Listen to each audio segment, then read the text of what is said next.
Okay, I'm going to start the webinar. This is everything that you need to know about the Return to Food 8-week online program.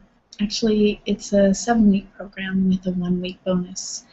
And for those of you who don't know who I am, my name is Sherry Strong, and I'm going to share with you a little bit about why this course is actually happening. I'm going to do a webinar just to basically get you started on the whole idea and concept behind it. So I'm going to answer some questions beforehand and really help you understand how this program actually came to be. So for those of you who don't know, my own story is my background is as a chef and nutritionist. I started a cooking school called the Food Lovers Workshop. And essentially, I started teaching all different kinds of classes, including quick and easy meals for busy people and low-fat, delicious meals. And those classes actually got the attention of a nutritionist, a dietitian, and a doctor who had a weight management and eating behavior clinic.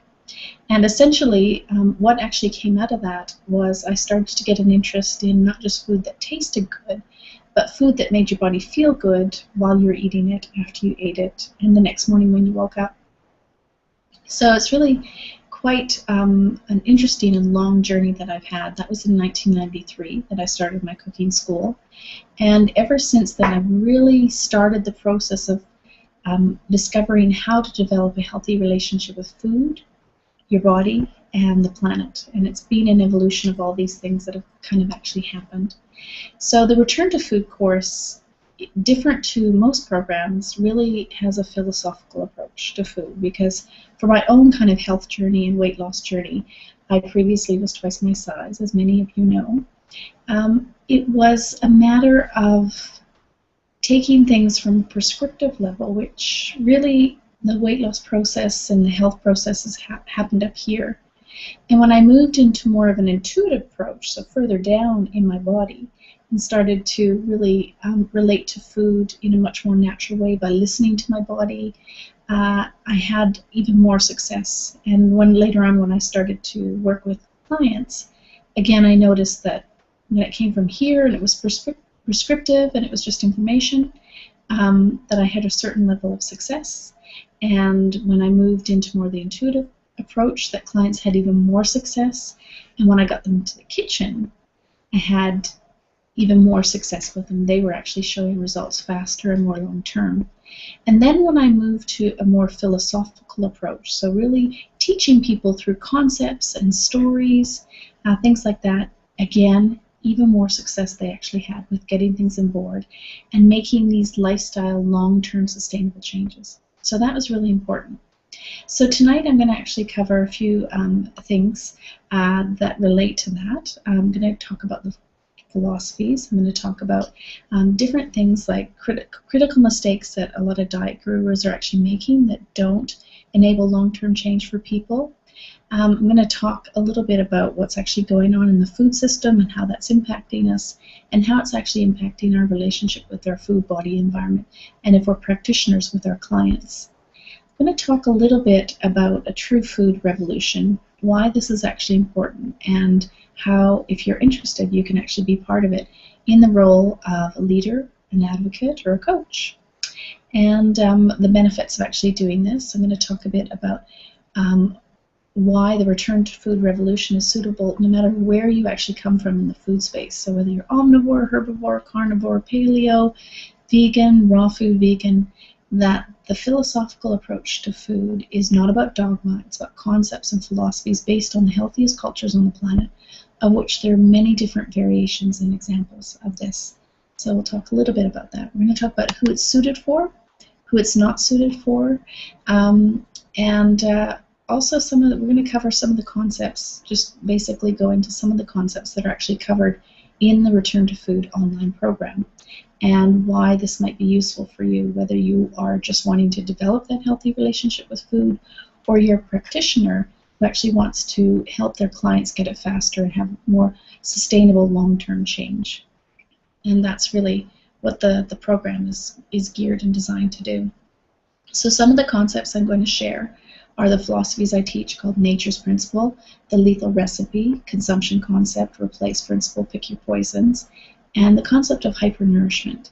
And what I found was I basically took vast amounts of information and distilled them into concepts and philosophies where people can actually relate to food rather than being deluged with a huge amount of information in the form of macro and micronutrients.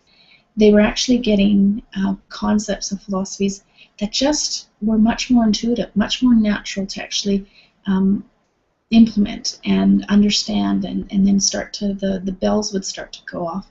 And the comment that I would mostly get from people is that, you know what, I've never heard it phrased that way, but it just makes sense. So it helped people get tons of information faster, and it just assimilated into their life and way of doing things. So I'm going to talk about basically the 11 stages that people normally go through as a food revolutionary, and basically some of the things about why is it that smart people eat bad food. Maybe you've experienced this yourself, or you can't understand why, when you've given your clients awesome advice, they're still eating bad food. So we're going to go into a little bit of insight around that. And then finding your way around helping others. And then after that, we're actually going to go into the program content and all the bonuses that are there that will actually help you out. And and so we're going to go into all the different 8 weeks and go through the outline. And if you have any questions, please, by any means, feel free to fill them out in the Google Chat window that allows you to fill out questions. Okay, I'm just going to check and see. There are no questions at this stage, but I will get started. Okay, so why a philosophical approach to food? Okay, well, I alluded to it before, but people right now are literally deluged with information. They have so much information right now that they are completely confused. One day we hear that soy is this wonder food, it's going to solve all your nutritional problems, it's amazing, it's a miracle food, it's even going to solve your relationship problems and world peace. Now, of course, I'm exaggerating. But you can actually get very logical, credible documentation to support how healthy a food is. And the very next day, another paper can come out and challenge it and make you realize that this can actually potentially be a dangerous food for your body and the environment. And so what's happening, what I noticed in my practice, is that people were nutritionally confused. And it's not just the everyday person. We often tend to assume that if you're a professional in this area, that you're not going to be as confused. And the truth is when I ask audiences around the world, if you've ever experienced nutritional confusion, when I ask the general public, usually about 40% of the hands go up. It's huge if I get 50%.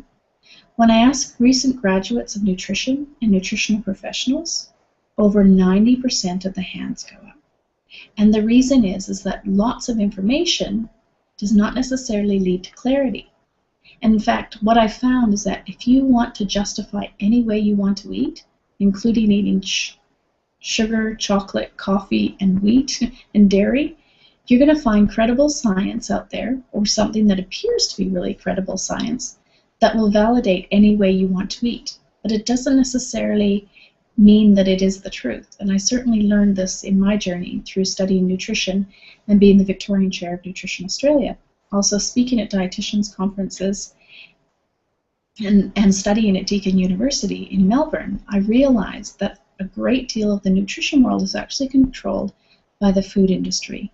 And that food industry is funding information that sometimes it takes you 2 to 3 levels to find out whether that food industry has actually sponsored certain studies. And we know that if a company sponsors studies, it's really hard to be assured that that is information that hasn't been influenced. So what we're now seeing with nutritional marketing is companies will actually use this nutritional information, these studies, these credible studies, to support their product. And it even comes down to even more subversive things than that. And the reality is that you can actually get a company who will use nutritional marketing, credible people, and they will just talk about their research and their science, And in the next breath, they talk about their product. And what happens is consumers often feel that there's a certain alliance between this credible information and a product that's just mentioned. And it can actually sell a lot of products, but it doesn't necessarily make it a good thing. So with a great deal of confusion going on and people jumping from one fad, diet, gimmick to the next, one guru who's often changing their mind years down the track, people are left feeling really confused. And it's interesting because the more information we get about nutrition, it seems the more confused we are. It also seems that the more information we get, the less we actually trust our body. And that intuitive wisdom that's actually in our DNA, that our body, every cell knows what's going on at each given moment. And if we can actually tune in and tap into that, we can actually push away a lot of the nutritional confusion.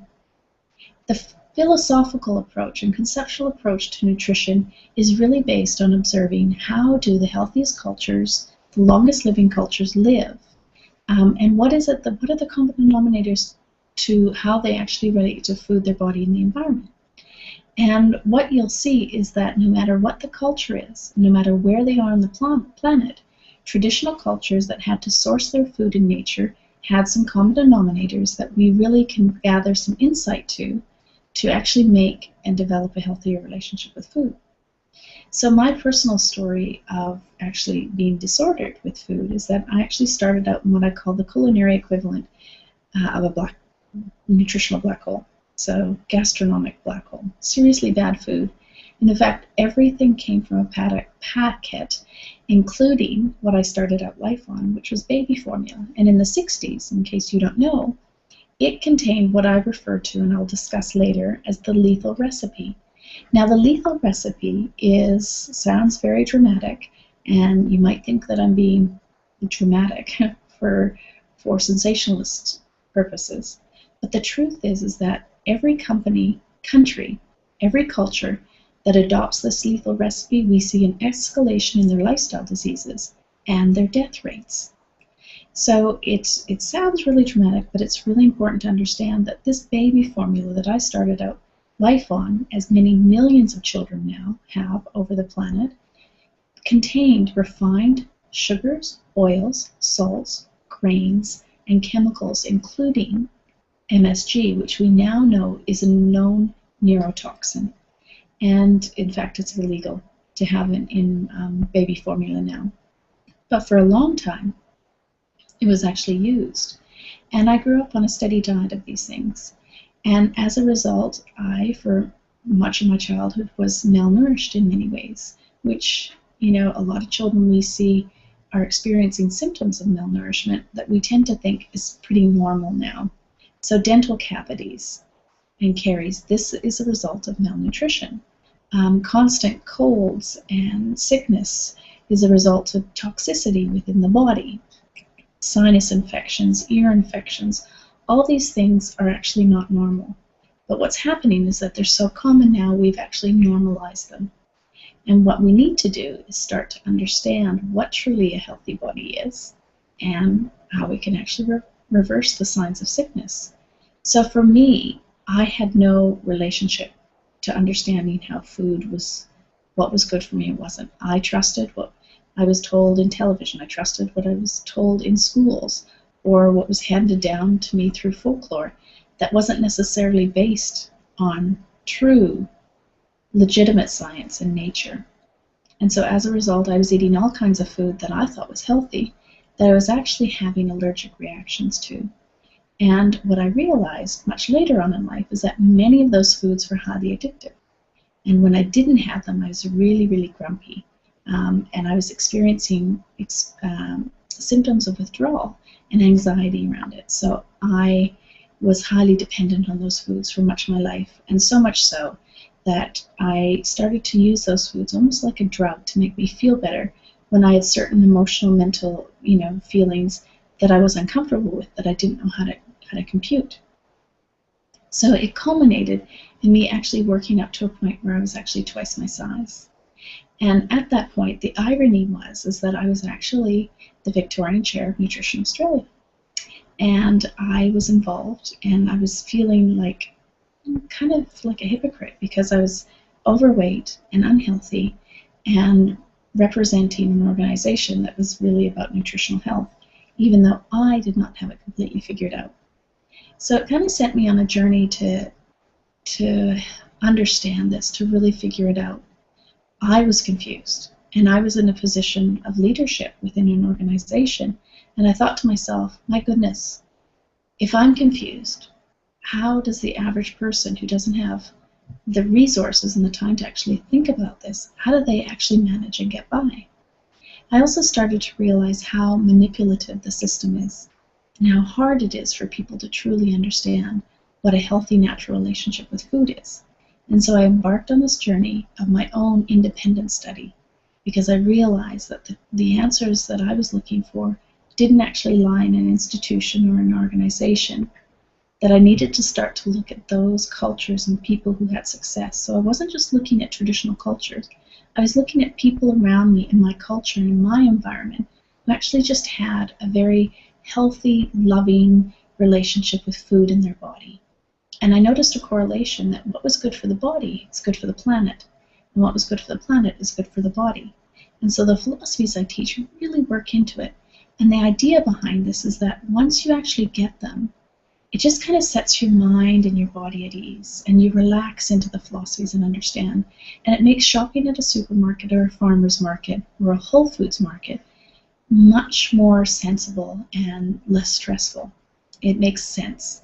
And so what I want to do is share those philosophies with people, and also go into deeper layers and levels of actually helping you develop a healthier relationship with food and your body and the environment.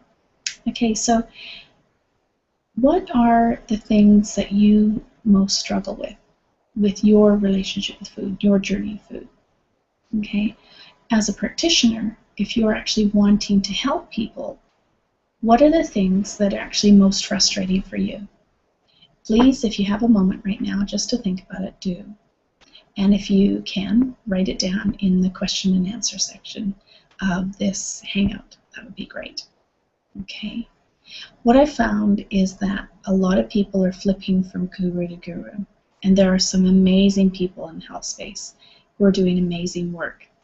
But what often happens is that there's a conflict between what one person says and what another person says. And even though they have great, valid information, it can often contradict and leave people thinking, well, I don't know where to go next.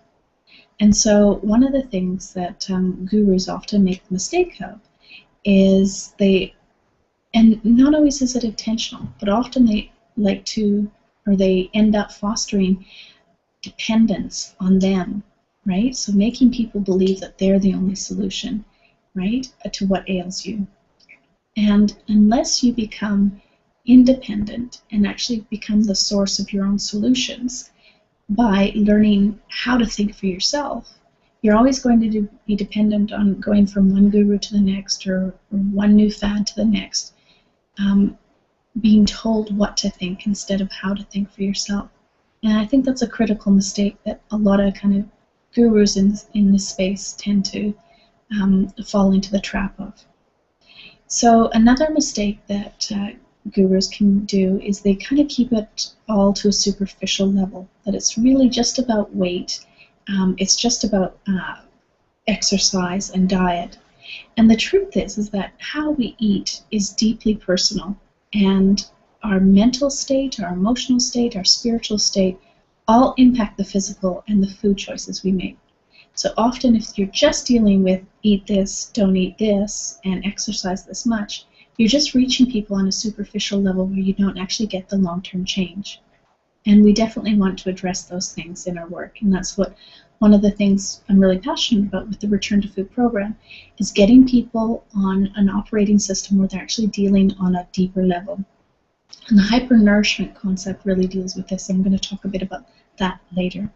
Okay, so there seems to be a commonality that's happening right now in the health world. And we tend to think of this monster, this beast of the food industry and allied industries, the pharmaceutical industry, the genetic engineering industry, that they're all this big, terrible monster, and they're like the big, bad, evil corporation, and we are powerless to actually fight them. The truth is that we have much more power than we believe, and that you don't have to be a super guru to actually make change in the world. And in fact, we feed that monster. That monster that we refer to, that beast, cannot survive without us. And if we stop feeding it, we actually don't have to contend with that problem. It can only live if we continue to feed it.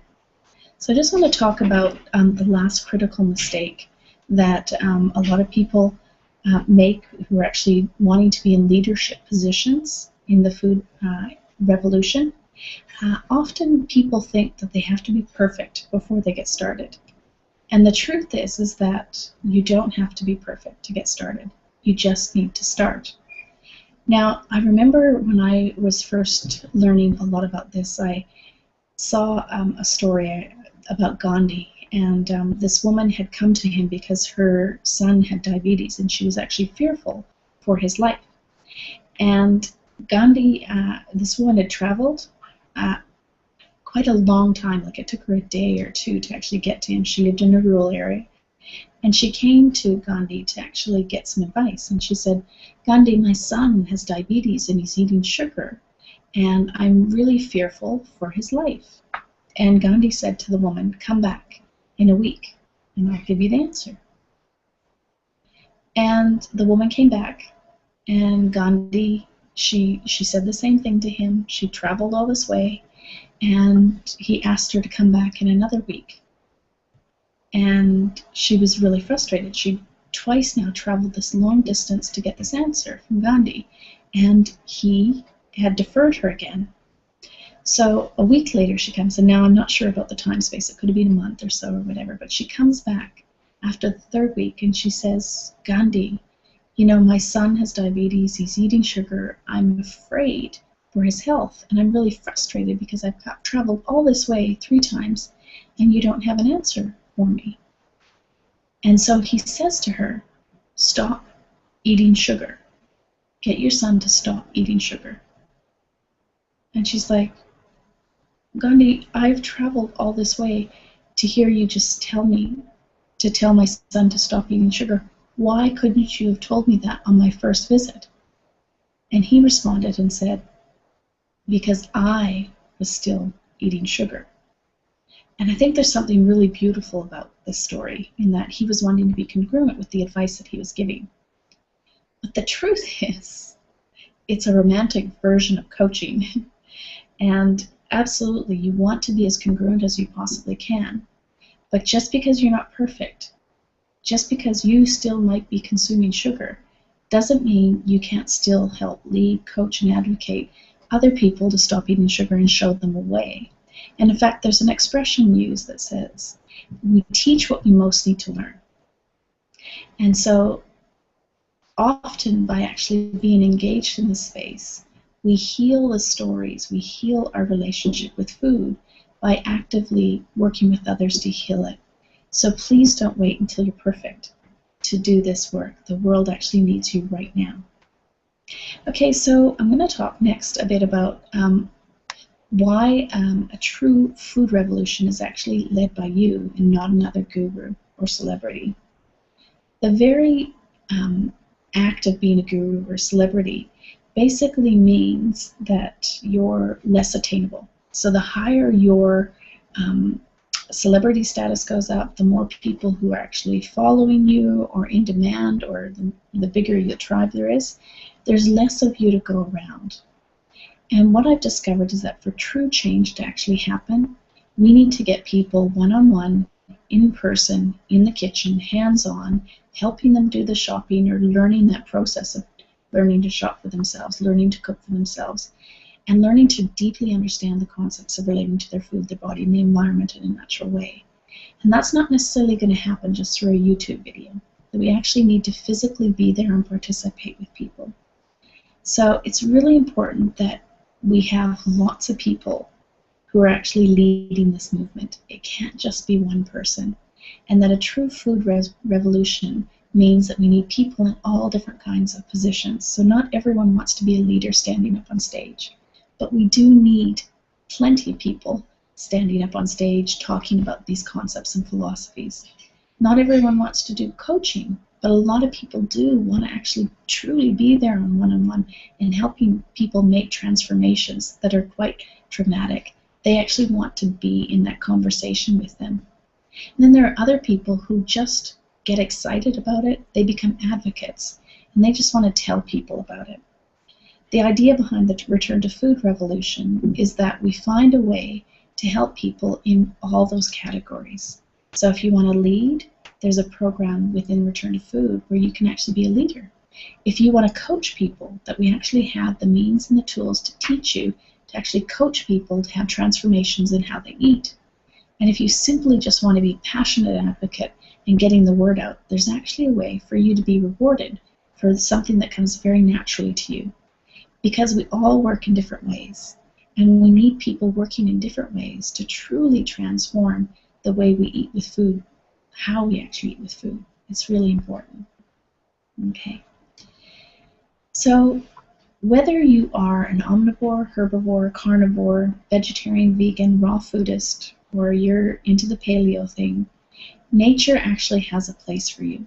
Now, no matter what your beliefs are, and I really do tend to and strive to steer away from fundamentalism, I want you to know that nature accommodates for all different eating habits. Now, I don't disagree, or I believe that there's an evolution we as a species can actually move to, and I really do believe that that evolution is more towards a plant-based diet, which is why in most of my courses and most of the information, I actually teach people how to actually adopt plant foods into their diet. And the reason being is we don't actually need another chef, out there, or nutritionist showing people how to eat more meat. The truth is that in the society we live in, we really do need to curb our consumption of meat. And so there is a place for everyone, but the concepts that I teach, particularly nature's principle and the consumption concept, help you understand what it is you would actually be eating in a natural environment.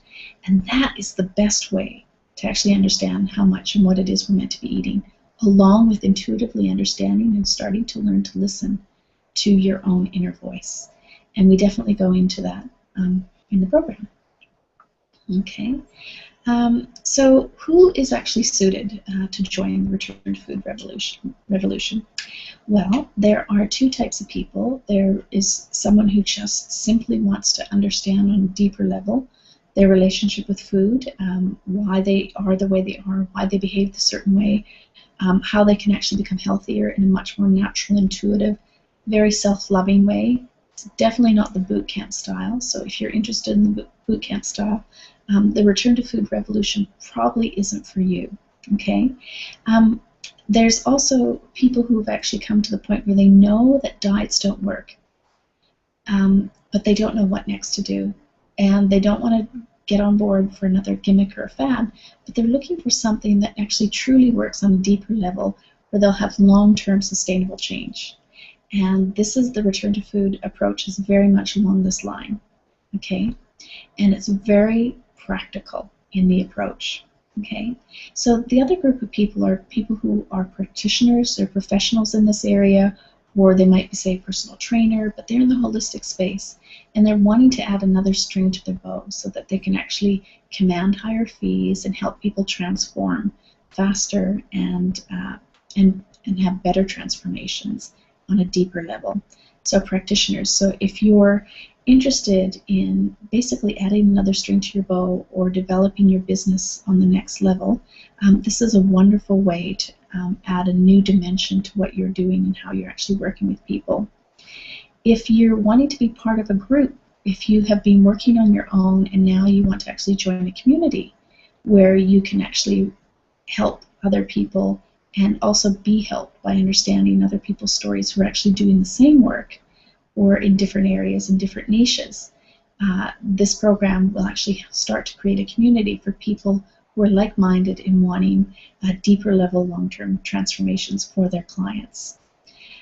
This program would be good for you if you basically are a holistic practitioner who is actually struggling to kind of find some context around how and what you're teaching, and you want to make it super simple for your clients so there's just no resistance, okay, then this program is definitely suited for you if you fall into those categories. It's not for you if you are working for those quick fixes, right? And if you're just wanting to get people through a program and just make money and kind of churn things over, we're looking for deeper, longer transformations. And so if you're just wanting kind of quick in and out, or this is the latest and new fad that you can actually introduce to your clients, and then it's going to actually fall by the wayside, it's not about that. It's really helping people make lifestyle transformations so that it's ingrained almost in their DNA. Definitely what we're doing with this information is reconnecting to what's actually already encoded in our DNA.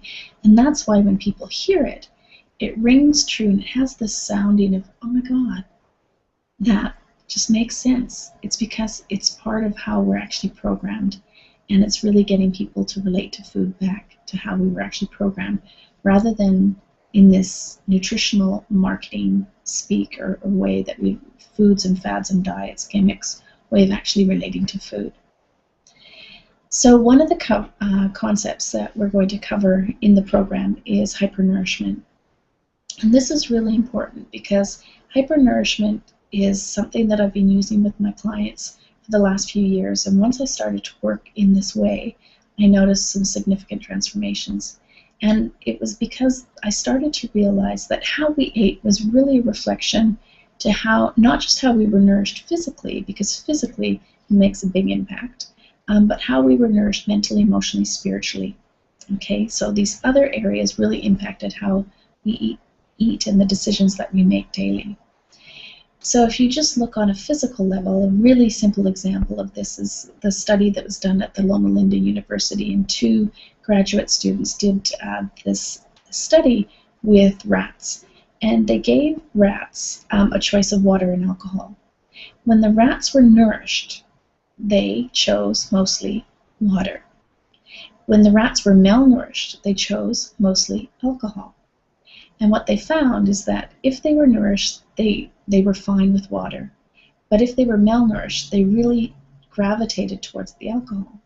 And so because their bodies weren't so feeling well, they chose substances that gave them a feeling of well-being because they weren't getting it from their food. So we can see that when we are getting nourishment from our food, we're much less likely to go towards addictive substances. And the interesting thing is it carries over in our mental, emotional, and spiritual life too.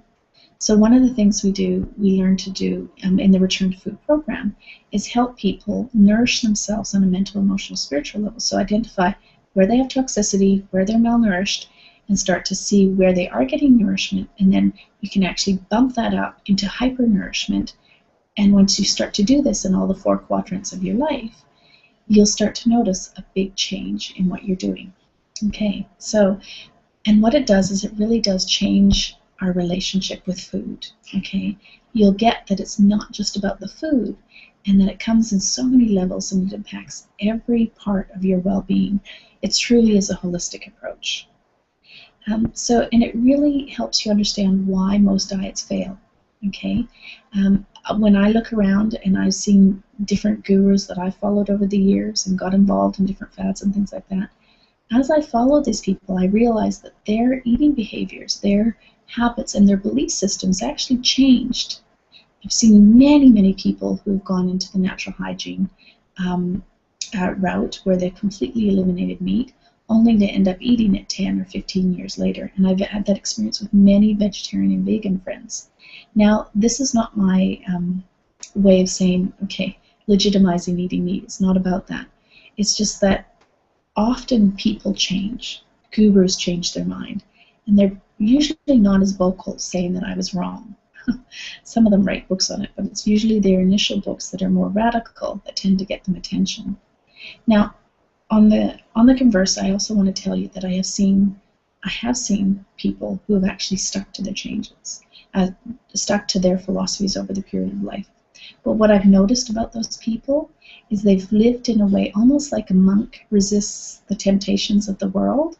The people that I've seen who have actually maintained more what we refer to as radical ways of eating have really sequestered themselves or kept themselves in very much an environment or they're not tempted by other things, or they have other people completely supporting how they do life.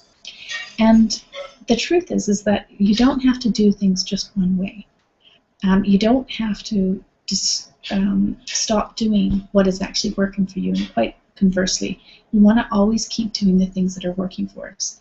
But there's a natural way of actually relating to it where we have a peaceful way of approaching our food, rather than if we've adopted something that by the world's terms is really radical, that when we slip up or we don't actually do that, that we're not actually punishing ourselves or indulging in guilt that's really not going to help us develop that healthy relationship with food.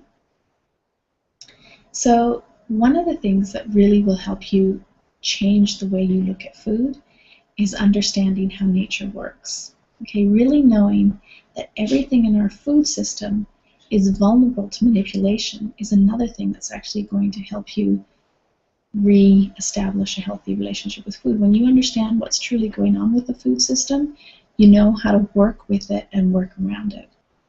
Okay, and understanding human nature and our physiology will also help you develop a healthier long-term relationship with food. Okay, so often when we're making changes, we are all at different stages. But what I've observed with working with people for the last 20 years is that there's kind of a phase that everyone tends to go through. And there are exceptions to this, which I'm going to explain about at the end. But as a rule, this is what I've experienced people going through. Okay, so first there's that unaware stage where they're blissfully ignorant about all the foods that they're eating, and often they're experiencing symptoms of allergies or intolerances, but because they've always experienced it and they've never gone for periods without that food, they're not quite certain as to why that might be happening to them. Okay, so the ignorance is bliss until you get sick. That's the unaware is the first stage. Then there's the resistance stage, where you might start to be having kind of this awareness that all is not right, but you still don't know, and you're just like, I know there's a problem, but I just want a pill to fix it. I don't want to have to change my diet, I don't have to exercise, I don't want to give up my security blanket in the way of food. Just give me a quick fix solution. And resistance is the stage where people are just kind of feeling the angst of knowing that something, all is not well. Then there's the inquiry stage where they start to question, they get curious, thinking, okay, so maybe, something's not quite right, but so maybe I'll read a book, or I'll watch a DVD, or I'll do some research, or take a course, or go and see a nutritionist. Then there is the awakening stage where they start to get a certain mountain of evidence or information that starts to make so much sense that they start to wake up. And this is where epiphanies happen, or they'll try one little thing, like just going off of, refined wheat for a week, and they notice a huge difference in their body, and they start to have these kind of awareness. So awareness is the next stage, where really you start to amass that information. But in the awareness stage, people often have this confusion that goes on because they're bouncing around from one guru to the next, to one source of information, all quite credible. So it's just kind of almost like a fire hydrant of information that's going in. And it can lead people from just the simplest thing of actually feeling confused to feeling quite angry. Anger is also something that can happen in the awakening stage as people start to realize what's actually been happening to our food over the many years. The next stage is a shifting, and this is where people really start to make changes, where they're trying different things out. They might feel a little bit of frustration as to what product is to have here and what isn't there, what they're meant to be doing. And that can also bring up a lot of different emotions for people, but it really is the exploration stage that happens in the shifting. The turning is where things literally start to happen with more certainty. Okay, you start to throw things out, you get new equipment in the kitchen, and you really start to get excited about the process. It's in the turning that the excitement comes. And it's also in the turning that you move kind of in between the space from turning to what I call habituating, where things aren't as difficult. You might have certain relapses, but you tend to be judgmental and frustrated sometimes with yourself and others. Okay, it's what I call the zeal of the newly converted stage. And kind of between the turning and the habituating, and even some of the stages of the awakening, people can become really annoying. And one of the benefits to the Return to Food online system is really helping people relate to food in a much more natural way. It's just a calming approach. It's a non-judgmental approach, and it helps people make those transitions where they're not putting people off. So the last few stages are maintaining. So this is where the habits are starting to be established. You have new neural pathways that have actually formed. Okay, so it's still a bit structured and it requires effort, but you're in the maintenance stage. Then you go to the living stage where things become more natural, and it just becomes more a bit of, this is how I do life. And nothing seems really like an effort now for you. It's just your way of doing things. And kind of the last stage is the being, where it feels like it would be an effort to do it any other way. And that you develop new ways that no longer feel new, and that you've almost lost your ability to remember how hard it was and how far you've come. And that seems to be the kind of the trajectory, and that's a broad scale. Some people skip stages, some people move through certain areas very rapidly, very fast. And as I mentioned before, exceptions to this really are people who are experiencing severe and chronic pain, or they actually have the threat of death, which often they'll bypass a lot of stages and the transformations will happen really, really quickly. But the kind of the caution in that area is once the chronic pain is gone or the threat of death is gone, if they haven't moved through this cycle naturally with the true kind of deep awareness about what they're doing, once that threat or that pain is gone, they often will revert to the behaviors that actually cause those problems in the first place, because they haven't worked on the deeper level stuff that's actually triggering their food choices that create that problem. So these are the things in the Return to Food program that we explore how to actually help people through those phases, how to recognize where people are, and how to actually guide them through gently and more effectively, how to move through this in a much more natural way. So just to give you a little insight into the food philosophies that I'll be teaching, I'll be talking about the lethal recipe, and this really helps people understand why foods are so addictive and why people have such a tough time giving up foods that as intelligent people they know they should be giving up. There's Nature's Principle, which really helps us understand what it is we're meant to be eating and the quantities we're meant to be eating and how often and when we're meant to be eating those foods. And the consumption concept is one that this is the one I actually gave the TED Talk in Tokyo in 2009 on, and that was just a small window of a much broader concept than I could possibly cover in 12 minutes. But this philosophy is probably the one that people come back to time and time again, that say it really was pivotal in changing their relationship with food. And it's based on the fact that if we had to actually source our own food in nature, we'd be eating very differently to how we actually eat now. The Replace Principle is a very simple principle that I actually take people through to help them understand how to seamlessly integrate and transition into changing how it is they eat and changing their kitchen in a gentle way that doesn't freak the whole family out or freak themselves out. But the transition becomes much more gentle and a much more loving approach. There's also the philosophy I teach called Pick Your Poisons. So really helping people how to have those delicious, wonderful things in their life without giving up delicious, sweet things, but making them in a much more natural way. And of course, as I mentioned, hypernourishment, which is a really important philosophy in helping people understand so that they can make long-term sustainable changes. Okay, so we're in the program, we're actually going to cover why smart people eat bad food. And even when they know that they're not meant to be eating those things, why do they? So we're going to go into and talk about understanding addiction, the power of habit, both positive and negative habits, and actually how to turn that around, and the power of story. So there are many different stories that we tell ourselves.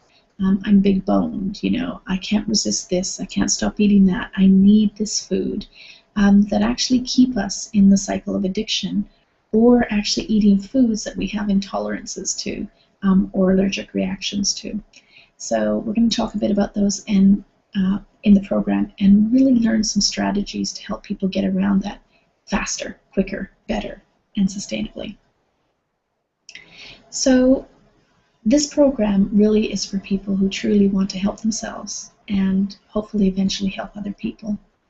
I want to teach you in a way that you truly get it from a standpoint where it actually resonates well in your gut and in your heart, and that you come from a place of love and non-judgment, because I found that this is the fastest way to actually get transformations within yourself. And so it's how you do one thing is how you do everything, in that if you're judgmental with yourself, you're going to be judgmental with other people. If you're not loving with yourself, you're not going to be truly loving with other people. And so it has to be generated from within. And so we go into strategies of helping people to develop the skills to actually come from those two places. Information alone confuses people. We need to actually move to the point of taking the information into knowledge, and then ultimately the thing that works the best is actionable wisdom. Information alone can't do that. And what I find is that the best way to help people is from a truly humble place, from profound compassion, from earnest love, and again, I mentioned this actionable wisdom, and just moving away from the advice model to the embodiment model, and really connecting people to their heart and their body, learning to trust their intuition. So the Return to Food 8-week program, week 1, we're going to actually talk about the philosophies, the approach to food. So why philosophical approach is much more natural than the prescriptive approach. Okay, we've talked a little bit about that tonight, but we're going to depth in it. We're going to go into depth in the philosophies, nature's principle, consumption concept, lethal recipe, replace principle, pick your poisons, and a lot more other things that are actually based on the book that I've written called Return to Food, which is where this all came from. So it's no accident that Return to Food is one word away from Return to Love, because I really feel that our return to actually developing that healthy relationship with food, our body, and the environment is truly based on loving ourselves, loving other people on the planet, and that impacts how we eat, and loving the actual earth. So that really makes a big difference. So we'll go into those philosophies in week 1, and the bonus interview from week 1, we're interviewing one of the people who's had a profound effect on my relationship with food, in the respect of that I was actually developing this content, and when I met Charles Eisenstein, who wrote The Yoga of Eating and Transformational Weight Loss, he also wrote Ascent of Humanity and Sacred Economics and A More Beautiful World Than We Believe Is Possible. So he's a polymath, he's highly intelligent, but he wrote this beautiful book called Transformational Weight Loss, which you'll get as part of this program. It's an awesome book, and I highly recommend it to people. And this is in your recommended reading. But we're actually going to interview Charles in that first week, and I just think he has such a beautiful, loving approach to food. You're going to love the insight that he provides. Week 2, we're really going to work on the mindset, so understanding your physiological disposition and why you're set up to win in nature but fail in a processed world, no matter how smart you are. We're going to define disordered eating and how to get back to a healthy relationship with food, your body, and the planet. We're going to talk more about that, introducing the concept of hypernourishment and the quadrants that determine how you eat. So really moving into understanding hypernourishment. And then working on the mental tools and strategy to fast-track years of emotional work around disordered eating. This next week, we're actually going to have an interview with Mariel Hemingway and Bobby Williams. And then week 3, we're going to move into the heart set. So why the heart is so powerful in motivating change. The big piece that diets tend to ignore and food gurus tend to ignore is the heart and how that actually impacts long-term sustainable change. So we want to learn how to feed it mentally, emotionally, physically, how starving your heart leads to obesity and disease, and 3 critical mistakes the diet gurus make that keep people on the diet treadmill and how to avoid it. So it's going into further in depth than what we've discussed tonight. And more powerful than knowledge and information, we discuss the vital role of wisdom and what that plays in healthy eating. Week 4, we're going to talk about weight loss and disease reversal and energy hacking, so the Return to Food weight loss philosophy. And these are all modules that you can actually learn for losing weight and that you can actually, in our continuing education program, in the entrepreneurship program, you can actually teach that just as a course to help people just with weight loss. We're going to talk about the return to food disease reversal philosophy and the return to food energy hacking philosophy. Also, the power of hypernourishment and how to harness it. Okay, and that week we have an interview with Grace Gedeon. Grace Gedeon is absolutely amazing in the whole kind of developing a healthy relationship with food. She has a dramatic weight loss story, and Marianne Williamson's book on weight loss. Grace was an integral coach and information provider in that book, and her insights are absolutely awesome. So that interview is absolutely fabulous. In week 5, we're going to talk about the path to holistic living, so the 11 stages of the hero's journey to health, going into depth into all those 11 stages that I talked about, and how you can actually identify and help people through that.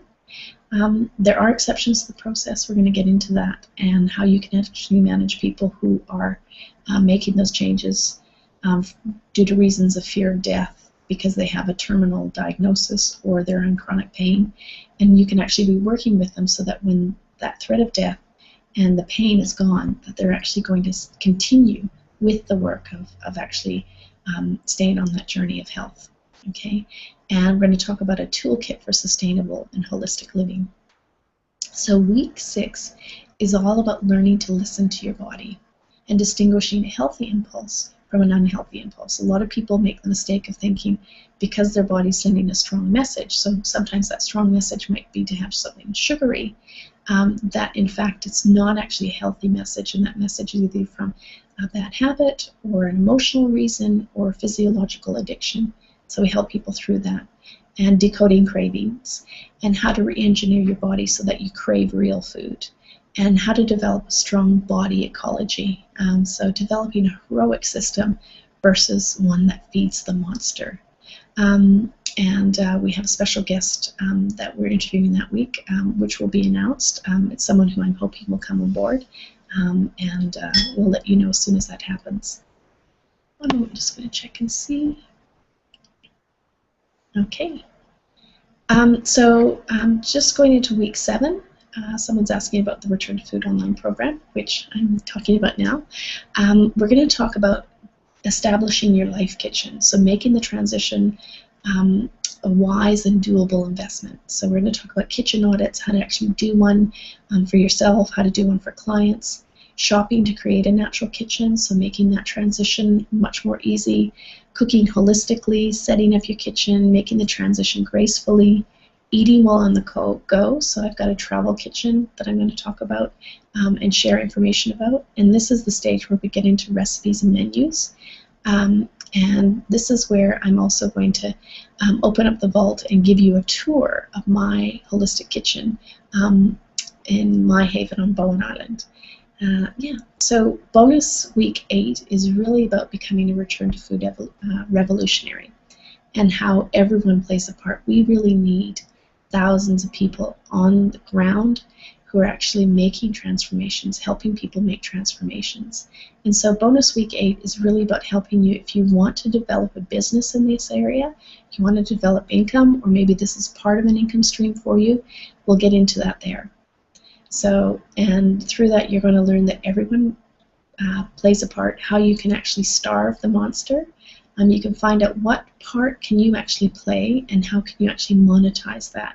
Are you going to be a leader to develop your own Return to Food tribe, a coach? For those of you who thrive on one-on-one coaching, guiding, and mentoring, or are you going to be an advocate? You don't really want to lead, you don't want to be a coach, but you can actually create an income from influencing how others apply the Return to Food principles. And then living your Return to Food philosophy and how to create a thriving holistic business from it. So these are the things that are actually covered in the course. Now the additional things that aren't actually mentioned just in the basic course outline is that there's going to be a live webinar each week where you can actually participate. If you're not going to be there, you can actually get that information because it's going to be recorded. It's going to be a live Q&A where the questions that might arise from the original webinar, you can have questions that I will personally be online to answer those questions for you. We're actually going to deliver this online, so you'll be able to go into your membership area, log in, and get the modules as you go through them. And you'll have access to those modules forever, as long as the program lasts, and you'll be able to download it, so you can actually have it on your own computer and your own system. The other thing that we are actually including is a one-day live event, where this is where we actually physically get into the kitchen. You get into the kitchen with me, check out and taste the food. If you're able to come to Vancouver, that's awesome, but if you can't travel, that event will be live streamed, and we'll send you the recipes ahead of time so you can actually be cooking in the kitchen with us. And that's a really fun day. And during that day, we're also going to go in deeper into how to actually create an income from this if you wish to move on, if you're inspired to help other people to learn on a deeper level what you've actually learned. The other thing that we're including as part of this is the Cooking School Blueprint. And this is where I basically open up the vault of everything that I've learned about how to run cooking classes around the world. And that includes doing demonstrations on television. When you're traveling, I've done cooking demonstrations on cruise ships. I've been flown across the world to do lifestyle makeovers. This is part of it. And so I'm just opening up and giving you all the information, so whether you want to start a cooking school like I did or run cooking classes, that you can actually get this up and start making money doing this right away. And I will take you through all the pitfalls and all the little secret tips of the trade that I've learned over 21 years of running cooking classes. The Return to Food online program is really, again, just about developing a healthy relationship with food, your body, and the planet. It really is quite simple and profound, but the philosophies are not common. So they make common sense, but they're really not common in the world that we're living in now, and people are confused. If you want to do this, if you want to have a healthier relationship with the body and the environment, and you really want other people to make the transformation long-term and sustainably, I'd really encourage you to sign up for the program. Now, the program's normally $9.97, and we are actually offering it this week only for the Canadian School of Natural Nutrition, the conference that we went to. We're actually offering that price this week for $6.97. And should you choose to go on to do the mentorship program, where we actually teach people how to become entrepreneurs and leaders in this space, we actually take that fee off of the tuition. But just so you know, the value of this program truly exceeds twice the price that we're offering it. The one-day live event is $5.95 just on its own. And for the first 10 people that sign up, we're offering 2 laser coaching. I'm offering 2 laser coaching sessions with me, just one-on-one. And that's another $400 value. Okay, so we're stacking the value. If you are interested in this and you want to just get a look at the outline, just go to returntofood.info/course-outline for the full information. And if you have any questions beyond this, please feel free to email me at Sherry, SHERRY, at Jivala, JIIVALA.com. That's Sherry at Jivala.com, JIIVALA.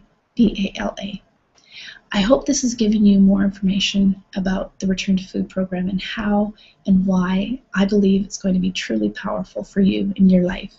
It really is for a business and life that works on all levels. And I am absolutely dedicated to being the person who's there to actually help you become the leader in your area in this space. The world needs many of us teaching this information in a way that people get it faster, long-term, and sustainably.